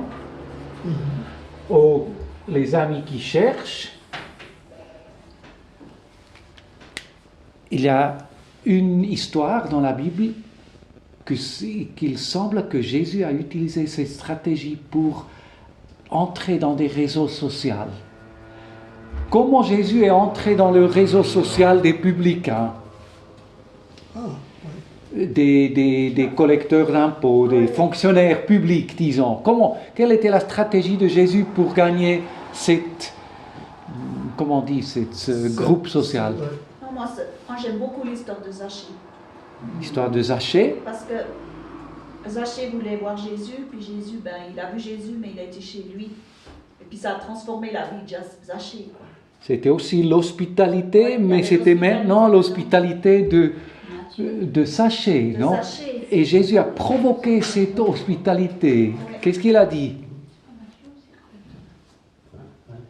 Zachée, aujourd'hui, je viens manger dans ta maison. Il me faut être dans ta maison. C'est presque une menace, hein? Peut-être que tu vas faire ça chez les gens, tu vas te faire accueillir. Ouais, mais il faut aussi penser que dans la culture orientale, l'honneur le plus grand, c'est avoir des visiteurs, même en Afrique. Ici, c'est pas. Mais ici, il y a quand même aussi des gens qui aiment. Il faut les trouver, mais il y a des gens qui aiment être visités. Et ils se sentent très bien si tu tombes. Et il y a des gens qui aiment ça. Et il faut les discerner, ces gens qui sont ouverts. Donc, l'hospitalité peut être une manière où des jeunes convertis comme Matthieu, Jésus le voit dans le poste des péages, il lui dit de lui suivre, Matthieu le suit, et tout de suite Matthieu semble faire une partie de au revoir. Je ne sais pas si c'était une fête au revoir de ses amis. Il dit que, chers amis, venez parce que je vous présente le type avec qui je vais maintenant marcher. Je vais laisser mon poste et c'est lui que je vais suivre. Il faut que vous le connaissiez. Donc il fait un grand repas, il invite ses amis, peut-être c'est la partie, vous dites partie, la fête. Ouais, Party, anglais, vous n'utilisez pas. La fête. La fête. Ouais. Il veut faire une fête, peut-être au revoir, et il invite tous ses amis. Je crois que chaque fois qu'une personne vient au Seigneur, cette personne est en lien avec d'autres personnes. Et c'est bien d'être sensible à voir si on ne peut pas faire la cellule chez lui. Si on ne peut pas...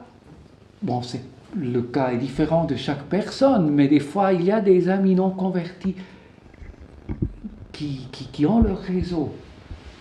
Et il faut être sensible pour toucher ce réseau. Et donc, on peut lire le texte un moment. Matthieu 9, le verset 9 à 13.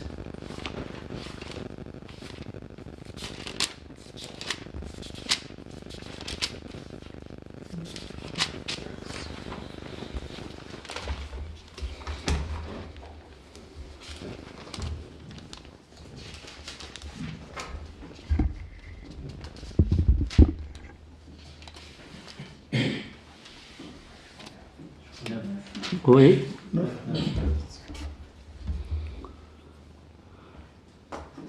Matthieu 9, 9 à 13.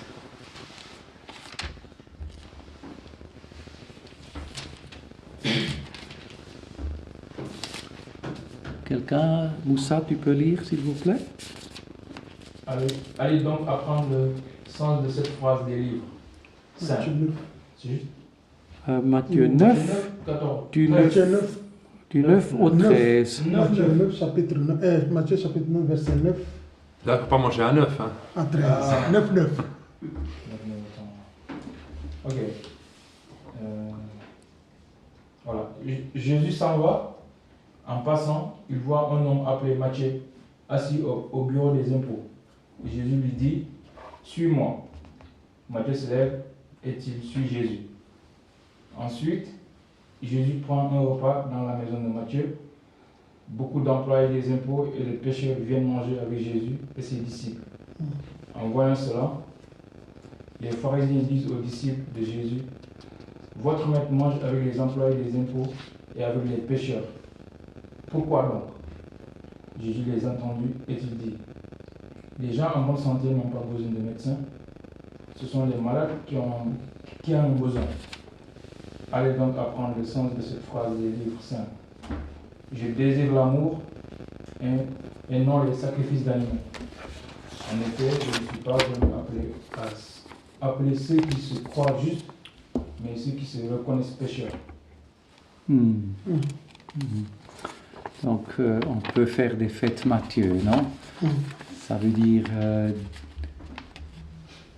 quelqu'un qui se donne à Jésus, ouvre sa maison avec son réseau, on frotte les pécheurs. Je pense l'hospitalité, c'est une façon de frotter des pécheurs, frotter des personnes qui sont à la recherche, être avec les perdus. Je pense l'hospitalité ne doit pas se centrer sur nous. Elle doit toujours avoir aussi cette notion de mission. Où est-ce que Dieu ouvre une porte? Jésus a provoqué cette façon de hospitalité des autres personnes. Corinne vient de dire Sachez, non? Sachez a invité, Jésus allait chez lui. Il faut être dans ta maison. Et c'est lui que les gens étaient avec lui, ont connu, ont été exposés à l'influence de Jésus. Et Sachez là change aussi sa vie parce qu'il se sent honoré, il se sent pris en considération de Jésus. Et il veut donner les biens aux pauvres, etc. Non? Et quel autre cas voyez-vous où Jésus est entré dans les maisons? La maison de Simon. Voilà, il y a un pharisien Simon qui... Où la femme, elle a versé le vase. Oui, C'est là. voilà.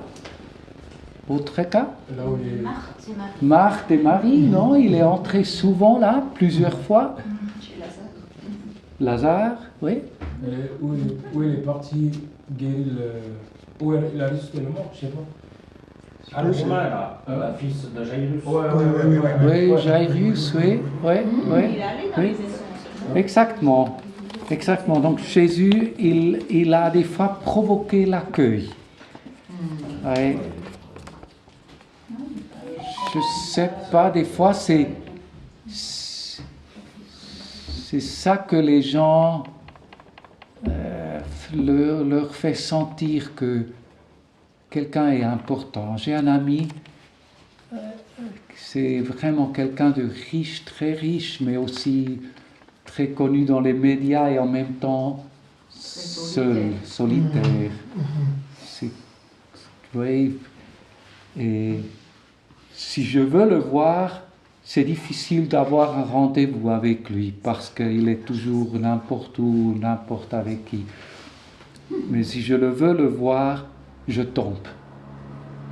Je vais à son bureau. Et c'est la semaine passée que je suis allé et il avait juste une entretien avec la télévision ou quelque chose. Mais c'est 5 minutes avant que je suis venu.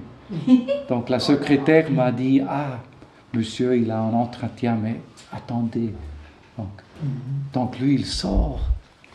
Et on a échangé 5 minutes. Après, il me remercie beaucoup. Il me dit « C'est bien que tu sois venu. » Il m'envoie encore un WhatsApp. Et il se sent honoré que je ne l'oublie pas.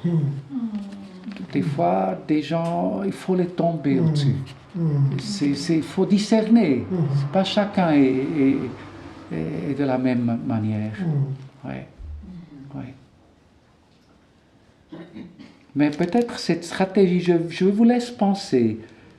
Si Dieu vous ouvre des réseaux, quelqu'un se donne à Jésus, il invite ses amis, vous allez, quelques-uns de vous êtes là. Des fois, on ne peut pas faire un culte.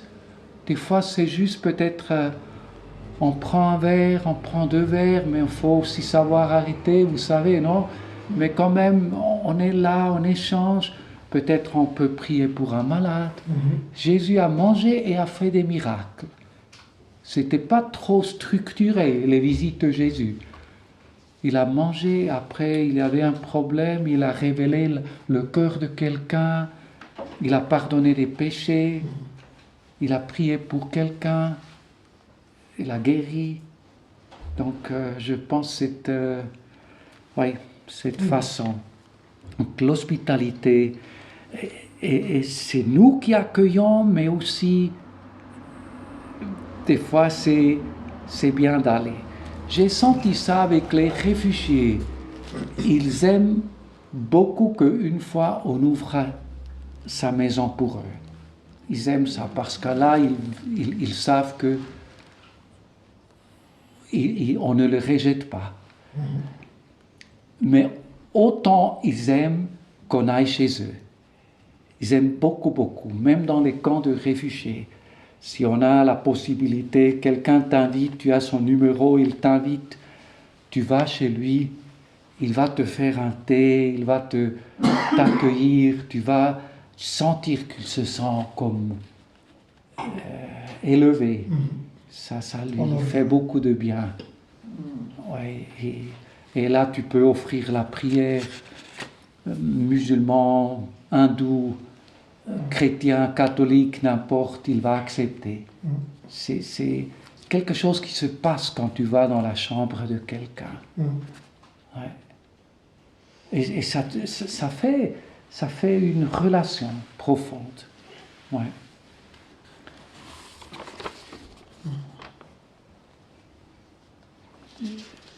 il faut profiter des maisons ouvertes.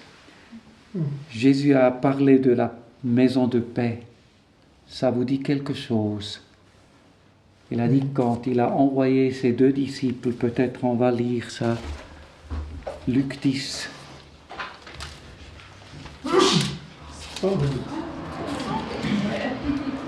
Peut-être on va lire du verset, chapitre 10, du verset 1 jusqu'au verset 9. Quelqu'un peut lire. Luc 10, 1 à 9.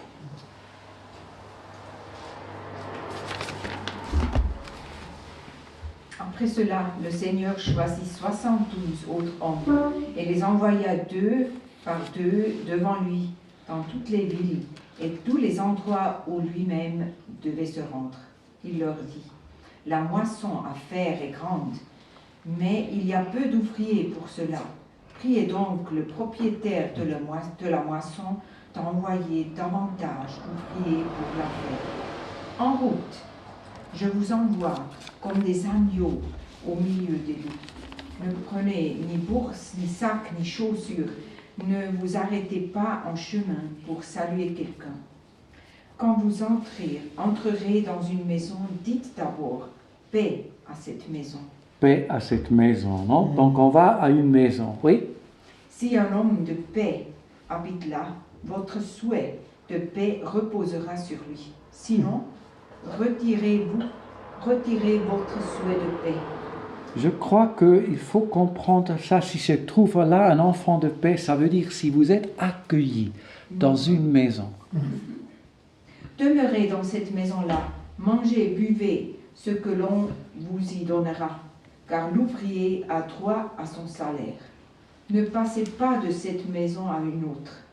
Quand vous entrerez dans une ville et que l'on vous recevra, mangez ce que l'on vous présentera. Guérissez les malades de cette ville et dites à ses habitants, le royaume de Dieu s'est approché de vous. Combien de fois le texte parle de manger? Ouais. Manger et buvez. Manger, buvez, totalement, on parle combien de fois? 3 fois. 3 fois. Et pourquoi il ne faut pas aller dans une autre maison? Pourquoi il faut rester dans cette maison?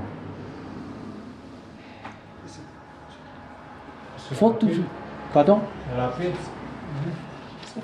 Il faut aboutir le travail quelque part, parce qu'il y a quelqu'un qui est là. Et il faut établir une relation. Et la relation s'établit en mangeant, en partageant, en connaissant les besoins et, après tout, guérissez les malades. Et, après tout, proclamer le royaume de Dieu. C'est un peu à l'inverse.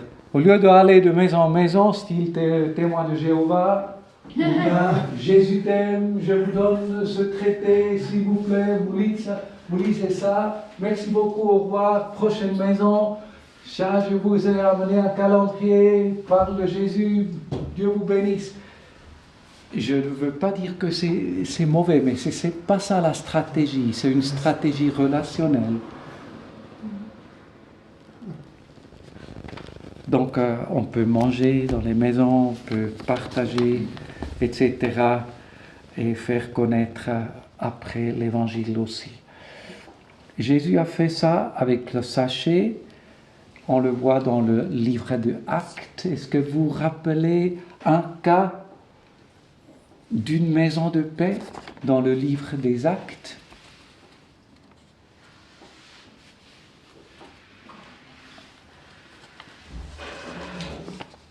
Une maison qui s'ouvre avec tout son réseau, qui veut écouter la parole de Dieu. C'est Corneille. C'est Corneille. Le geôlier. La personne de paix, c'est pas un chrétien. La personne de paix, c'est quelqu'un qui a soif, quelqu'un qui est intéressé, qui veut savoir et qui ouvre sa maison. Et voilà. Donc, c'est très très fort ce qui est passé là.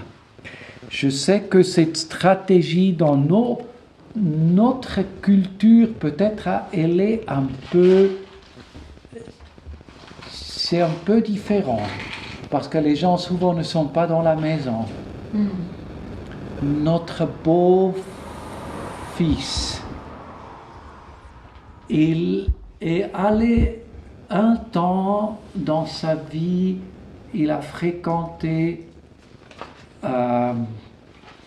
c'était une rencontre entre des jeunes qui s'appelait Casahel. Vous savez ce que ça veut dire? La maison de l'enfer. Maison de l'enfer. Donc, il allait, et ces jeunes étaient devenus ses amis. C'était vraiment ses amis. Comme il est avec Jésus, il était tranquille. Et il a fait des amitiés là. Là, il a pu prier avec des gens. Et actuellement, il a encore des relations avec des personnes là-bas.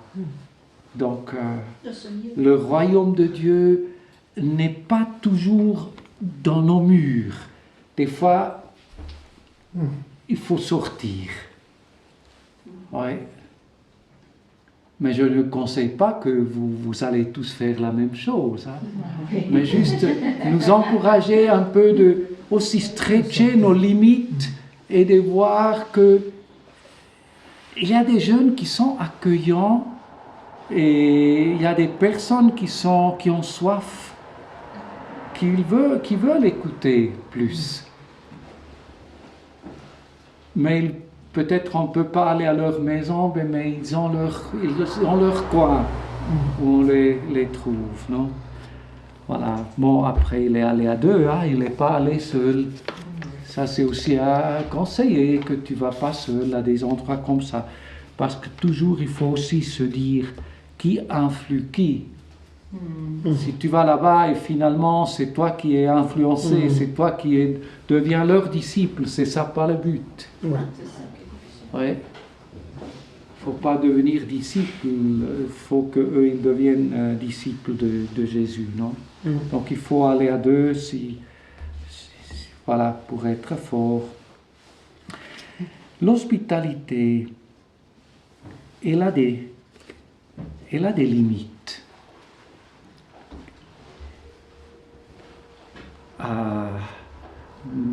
Mais peut-être avant, quelles limites voyez-vous? Où est-ce qu'il faut mettre des limites à l'hospitalité?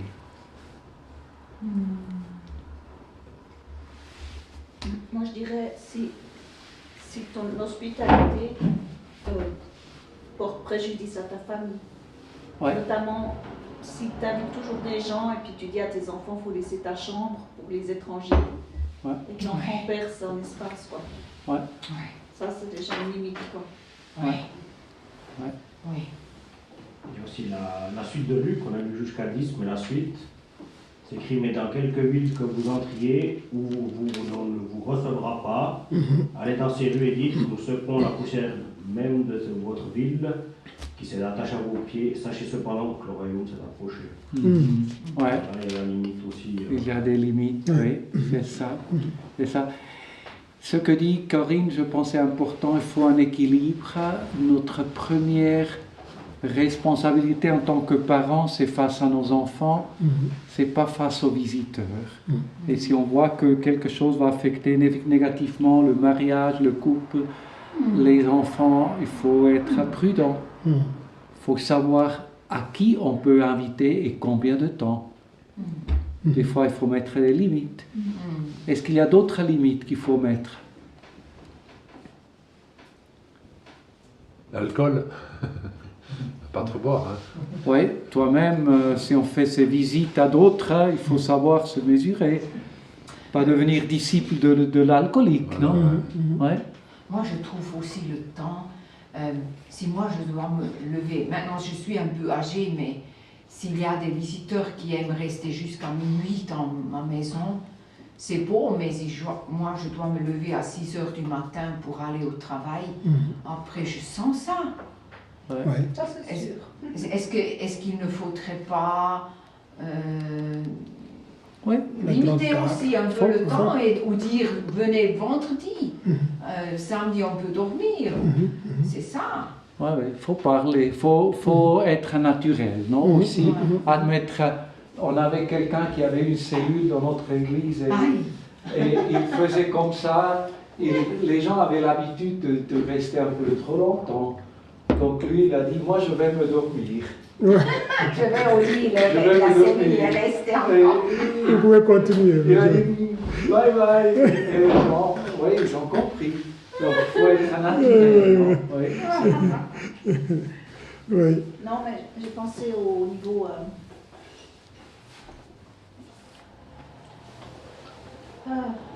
Attends, je reviens.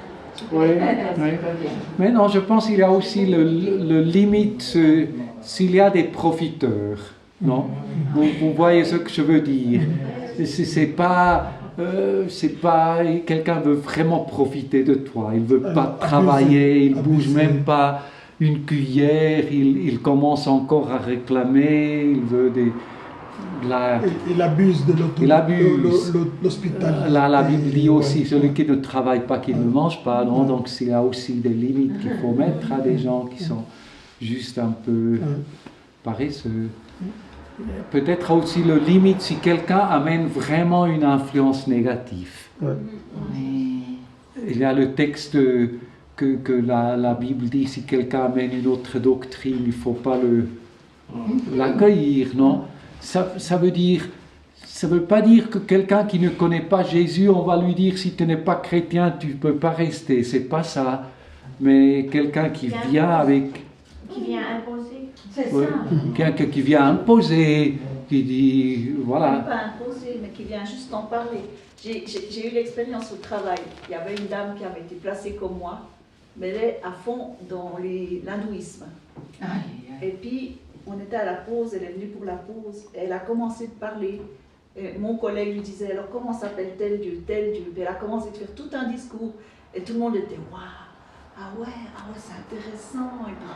Et puis on sentait l'esprit qui sortait de cette femme, tu vois, mais on était deux chrétiens là à table, et puis il y a d'autres chrétiens dans le service, mais on disait rien, mais on voyait bien qu'est-ce qui se passait, quoi.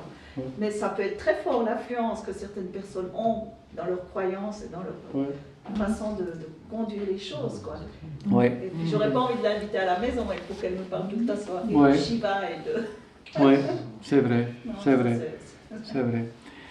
Merci beaucoup. Donc vous êtes sage, Dieu va vous illuminer, mais je pense, je voudrais donner maintenant la place à Toulouse.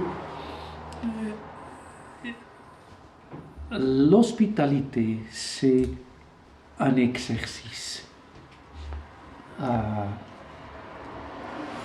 1 Pierre 4, 7 dit exercer l'hospitalité les uns envers les autres. Ça veut dire c'est réciproque. Une fois moi, l'autre jour toi. Les uns, les autres.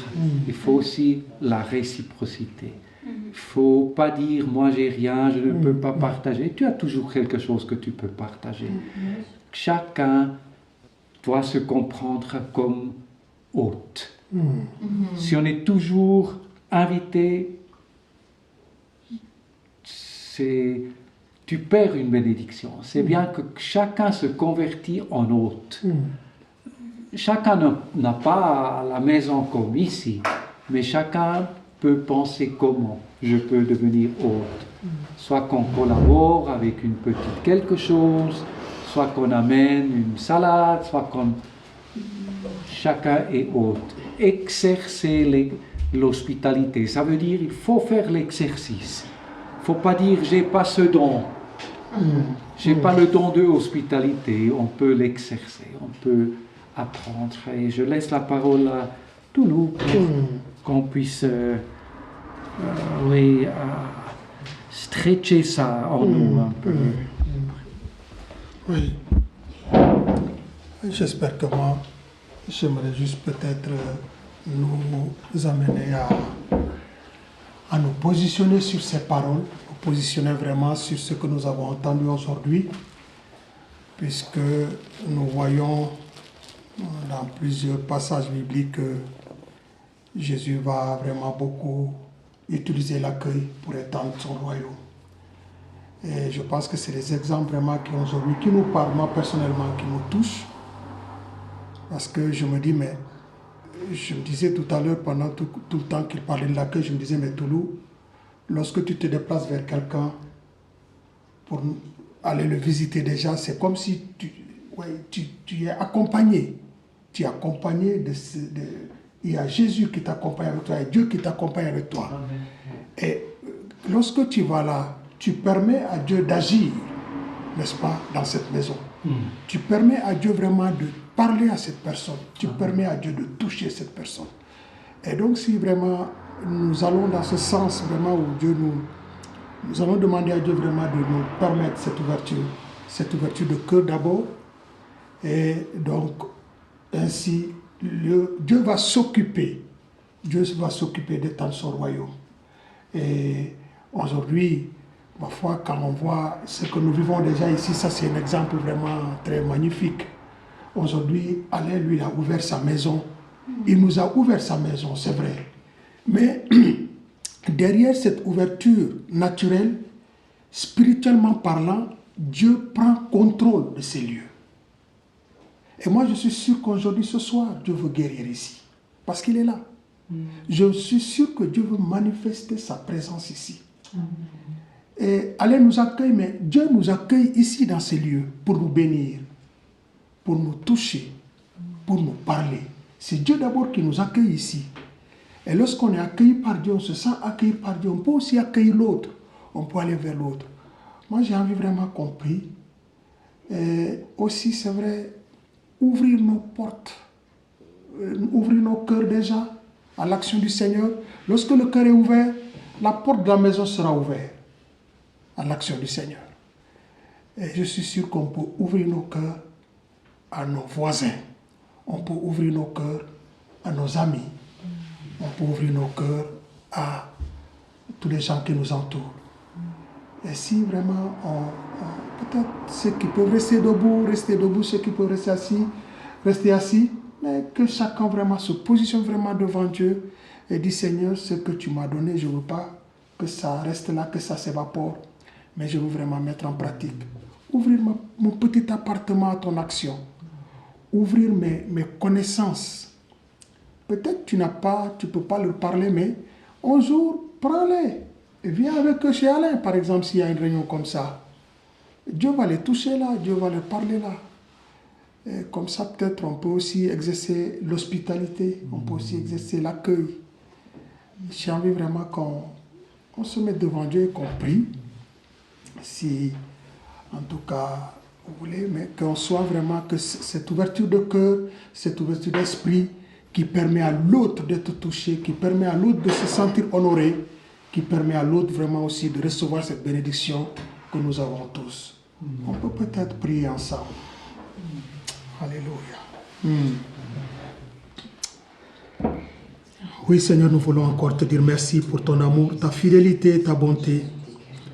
Seigneur, toi, tu nous as accueillis dans ton royaume, tu nous as accueillis dans ta maison, tu nous as accueillis, tu as ouvert ton cœur, Seigneur, en nous, et tu nous as touchés, Seigneur, tu nous as sauvés.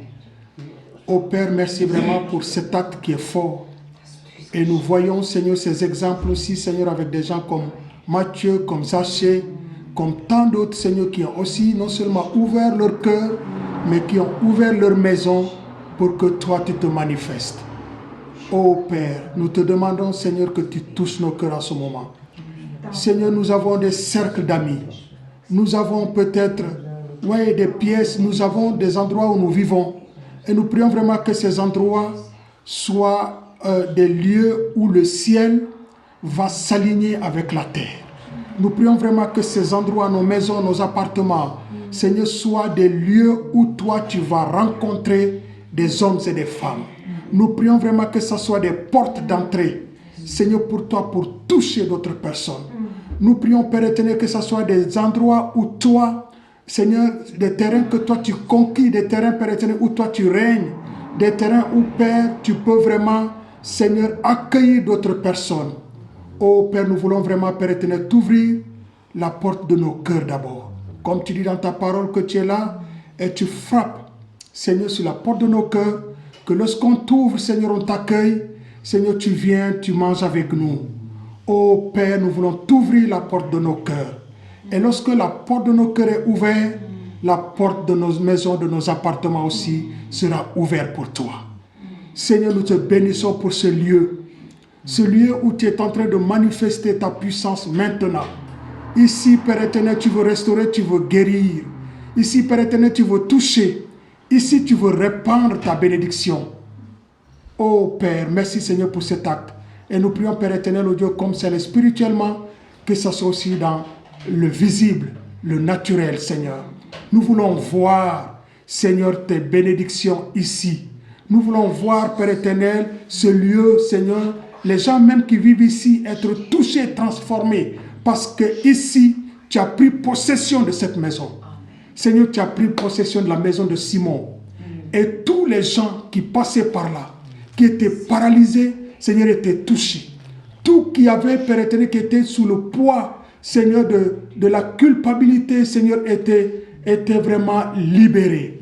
Tous ceux qui étaient enchaînés, Seigneur, des hommes qui étaient paralysés, portés par 4 personnes, Seigneur, il a été touché ce jour-là. Seigneur, que cette maison, que des paralytiques, Seigneur, soient touchés. Que de cette maison, Père éternel, que ça soit un quartier général pour toi. Seigneur, toutes les maisons, Seigneur, où tu nous permets de faire nos réunions, nous pensons aussi chez les Craveros, chez nous aussi, partout les portes se sont ouvertes, Seigneur, que ça soit un quartier général pour toi. Oh Père, nous voulons vraiment que des quartiers généraux soient suscités dans ce canton, Seigneur. Des maisons qui seront ouvertes pour que ton royaume, Seigneur, puisse être implanté. Oh Seigneur, nous voulons vraiment te bénir, nous voulons te louer, nous voulons vraiment t'élever, Seigneur, parce que tu parles à nos cœurs en ce moment. Tu parles à nos cœurs en ce moment, Seigneur. Oh, alléluia, alléluia. Moi, je pense que c'est le moment aussi vraiment de s'ouvrir au Saint-Esprit. C'est des moments où on peut vraiment s'exprimer, où on peut vraiment aussi peut-être ouvrir nos cœurs à Dieu, peut-être tout d'un coup, tu as besoin d'un attouchement spécial. Vraiment que Dieu te touche dans un domaine ou un autre. Peut-être c'est le moment aussi de dire à Dieu, pas à un homme, Seigneur, je sais que tu es là. Et je veux vraiment que tu agisses dans tel ou tel domaine de ma vie. Seigneur, je veux que tu interviennes. En tout cas, soyons libres vraiment de nous exprimer, d'exprimer notre besoin au Seigneur, puisqu'il veut vraiment nous toucher. Alléluia.